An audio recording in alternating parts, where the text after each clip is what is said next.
Generally speaking, psychological disorders आपकी वो thought patterns, feelings और बिहेवियर्स होते हैं जो सोसाइटी की नॉर्मेलिटी से डिविएट करते हैं। आपका माइंड एक नॉर्मल कंडीशन से डिफरेंटली फंक्शन करता है, more specifically the normal conscious experience of a human mind. हम सब डिप्रेशन, एंग्जाइटी और बाइपोलर डिसऑर्डर जैसी कॉमन टर्म्स से मुत्तफिक हैं।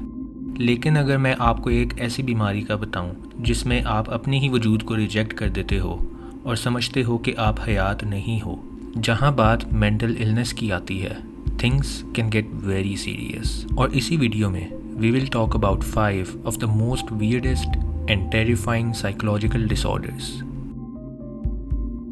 Number 1, alien hand syndrome. इस कंडीशन में आपका ये बिलीफ होता है कि आपका हाथ एक अलग एंटिटी है जिसका एक अलग दिमाग है, अपनी अलग इंटेंशंस और डिज़ायर्स के साथ। आपका हाथ वो गोल ओरिएंटेड टास्क्स करेगा जिसकी आप नीयत भी नहीं रखते। जैसे आप कहो कि मैंने इस चैनल को सब्सक्राइब नहीं करना, लेकिन आपका हाथ जो एक सेपरेट बॉडी है वो आपके ना चाहते हुए भी सब्सक्राइब बटन को क्लिक करेगा।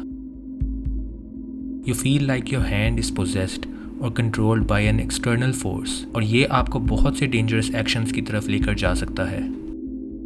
Number 2, Jerusalem syndrome.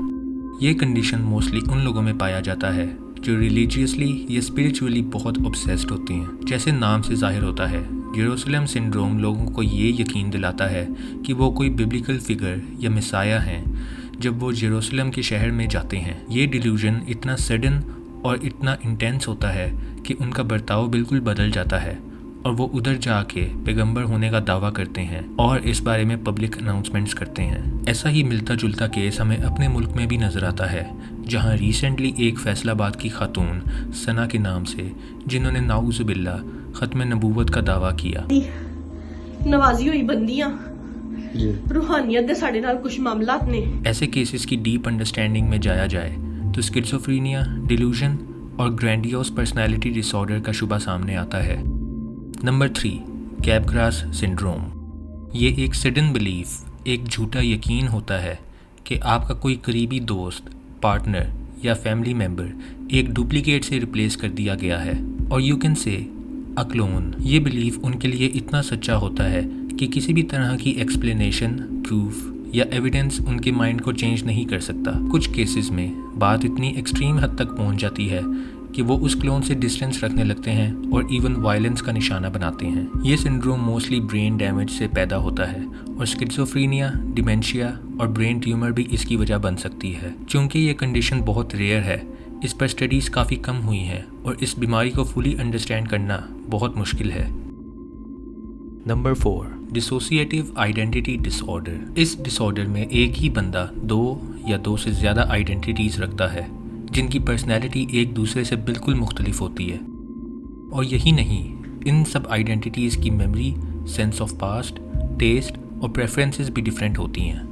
Typically genetics और बायोलॉजिकल फैक्टर्स इस डिसऑर्डर के पीछे होते हैं, लेकिन 90% केसेस में चाइल्डहुड ट्रॉमा और अब्यूज़ का एविडेंस सामने आता है। ये कंडीशन उन लोगों के लिए एक कोपिंग मैकेनिज्म होता है। अपने ट्रॉमेटिक एक्सपीरियंसेस की मेमोरी से छुटकारा पाने के लिए आपका कॉन्शियस माइंड उन मेमोरीज को रिप्रेस कर देता है और रियलिटी से दूर खींच लेता है, और इसी प्रोसेस के दौरान आपकी पर्सनैलिटी डिफरेंट ग्रुप्स में स्प्लिट हो जाती है। यह डिसऑर्डर ट्रीट किया जा सकता है, लेकिन कोई यूनिवर्सल सोल्यूशन नहीं है। हर केस डिफरेंट होता है और कुछ ट्रीटमेंट स्ट्रेटजीज वैसे ही कंट्रोवर्शियल कहलाई जाती हैं।